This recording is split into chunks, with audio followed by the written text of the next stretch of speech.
बिस्मिल्लाहिर्रहमानिर्रहीम। अस्सलामुअलैकुम। सिरात मुस्तकीम सऊदी न्यूज़ चैनल में आप सबको खुश आमदीद कहा जाता है।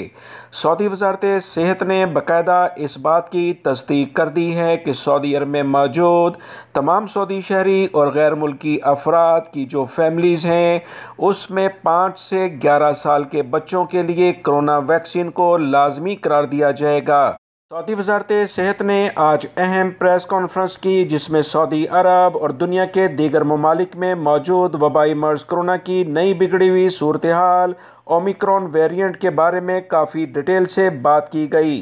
मुख्तलिफ सवालात के भी उन्होंने जवाब दिए, जिसमें अहम तरीन जो टॉपिक था वो 5 से 11 साल के उम्र के बच्चों को कोरोना से बचाव के लिहाज से फाइज़र वैक्सीन लगाने के बारे में इक़दामात सामने आ सकते हैं। सऊदी वजारत सेहत ने इस बारे में मुकम्मल तस्दीक कर दी है कि अगले चंद रोज़ में 5 से 11 साल की उम्र के बच्चों को कोरोना से मुतल्लिका जो वैक्सीन है वो लाजमी लगाई जाएगी।